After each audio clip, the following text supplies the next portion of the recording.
तो गाइज आज की इस वीडियो में हम लोग डेप्रिसिएशन चैप्टर का थर्ड प्रैक्टिकल क्वेश्चन सॉल्व करेंगे।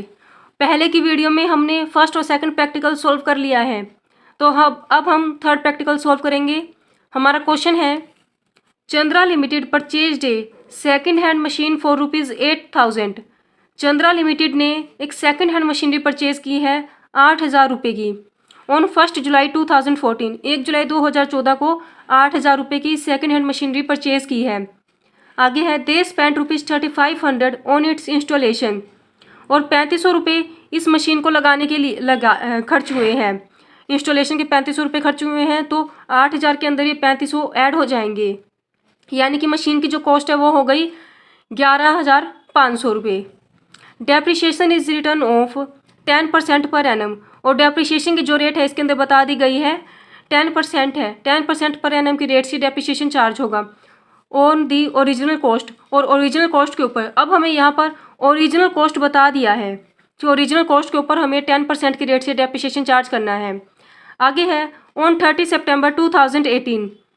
30 सितंबर 2018 को the machine was found to be unsuitable and sold for ₹6,500। 30 सितंबर 2018 को ये मशीनरी बेच दी है 6500 रुपये में। Prepare machine account from 2014 to 2018। तो अब हमें मशीनरी अकाउंट बनाना है 2014 से 2018 का। अब हमें इसके अंदर ये नहीं बताया गया है कि मेथड कौन सा फॉलो करना है। यहाँ पे नीचे अलग से ये लाइन नहीं बोली गई है, पर हमें क्वेश्चन के अंदर बता दिया गया है कि मेथड कौन सा फॉलो होगा।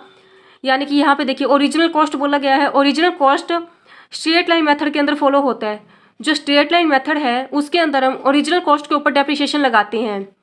तो यहाँ पर हमें सिंपल सा बता दिया गया है कि स्ट्रेट लाइन मेथड फॉलो होगा। तो अब हम हमारा प्रैक्टिकल क्वेश्चन सॉल्व करते हैं। ये रहा हमारा फॉर्मेट। ये है हमारा मशीनरी अकाउंट, क्योंकि मशीनरी परचेज की थी तो मशीनरी अकाउंट है। तो सबसे पहले देखते हैं, 1 जुलाई 2014 को मशीनरी परचेज की थी। 2014 1 जुलाई जब कोई मशीनरी परचेज की जाती है उसकी एंट्री होती है टू बैंक अकाउंट के नाम से। कितने की परचेज की है? 8,000 रुपये की परचेज की है मशीनरी। और उसी दिन इसके इंस्टॉलेशन के चार्जेस लगे हैं, वो भी बैंक अकाउंट के नाम से लिख देंगे। 3,500 रुपये के इसके इंस्टॉलेशन के चार्जेस लगे हैं। ये हो गए 1,150 रुपये। यहाँ पे हम दिखा देंगे किस चीज़ के हैं ये 3,500 रुपये। ऑन इंस्टॉलेशन के चार्जेस लगे हैं।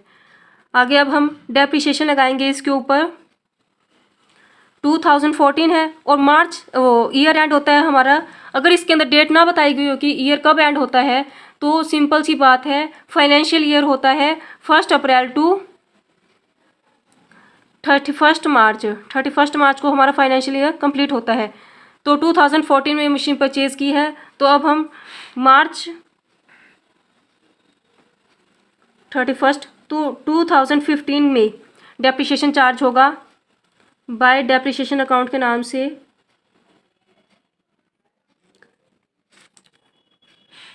ये हो गया 11,500 रुपये के ऊपर 10% डेप्रिसिएशन लगेगा। अब ये देखिए, पूरे साल का डेप्रिसिएशन नहीं लगा सकते हम। जब हमने मशीन परचेज की है वहाँ से लेकर जब ईयर एंड होता है तब तक का डेप्रिसिएशन लगेगा। तो 1 जुलाई से 31 मार्च तक हमारे हो जाते हैं 9 महीने, 9 मंथ्स। 9 मंथ्स हो जाते हैं। तो इसके ऊपर 11,500 के ऊपर पहले 10% लगाएंगे, हो गया 1,150।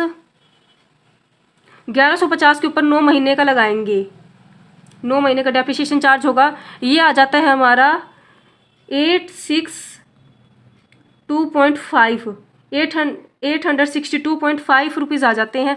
अब हम इस 0.5 को पूरा कर देते हैं, यहाँ पे लिख देंगे 863। आगे बाय बैलेंस बच जाता है। अब हमारा बैलेंस कैरी डाउन 31 मार्च 11,500 में से 863 रुपीज़ लेस कर देंगे। ये बचेगा हमारा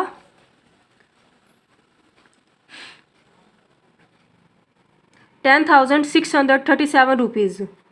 अब इनका टोटल करेंगे तो हो गया 11,500 रुपीज़। यहाँ पर भी हम बैलेंस इक्वल कर देंगे।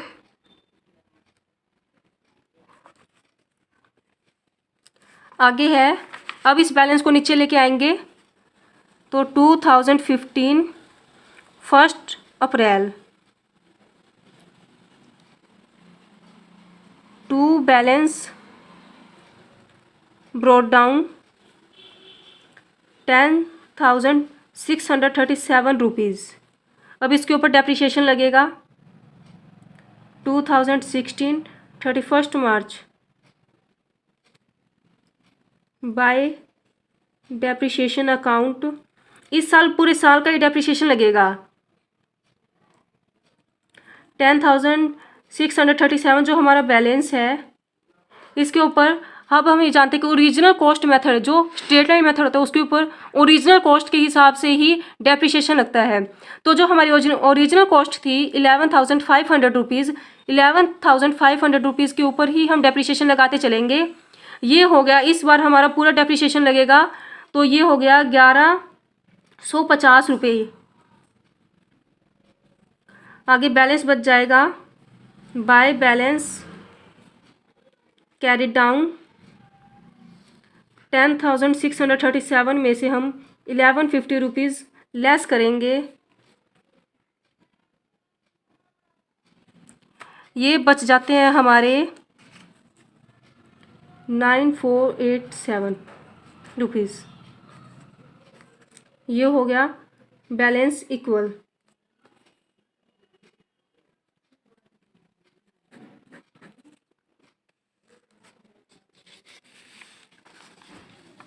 अब यहाँ पे बैलेंस को नीचे ले आएंगे 1 April to balance brought down. ये बचा है हमारा 9,487 9,487। अब डेप्रिसिएशन लगेगा 31 मार्च बाय डेप्रिसिएशन अकाउंट। इस बार भी पूरे साल का डेप्रिसिएशन लगेगा 1150 रुपीज़ बाय बैलेंस बच गया 9,487 माइनस 1150 रुपीज़। ये हो गए हमारे 8,337 रुपीज़।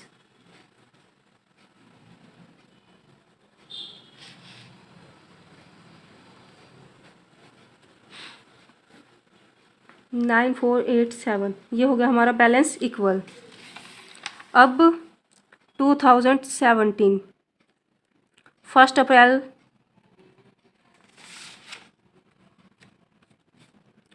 टू बैलेंस को नीचे ले आएंगे, बैलेंस ब्रॉट डाउन 8,337।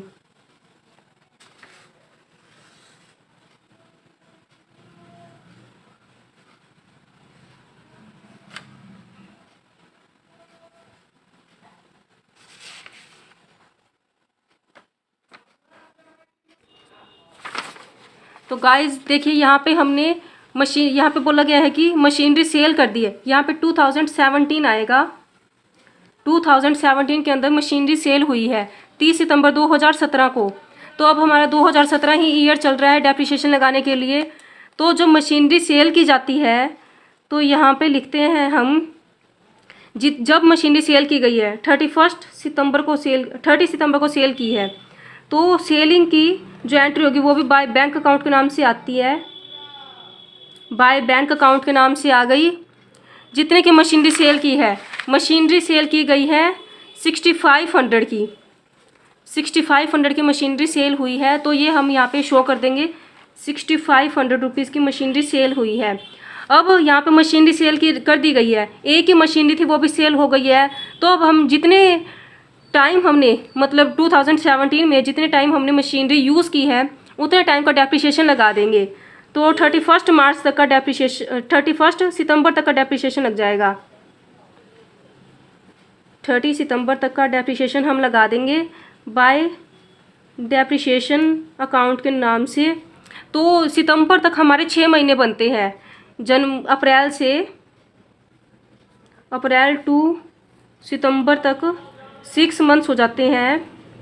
तो जो हम 1150 रुपये लगा रहे थे पूरे साल का डेप्रिसिएशन, 1150 को 2 से डिवाइड कर देंगे तो ये हो गए हमारे 575 रुपीज़।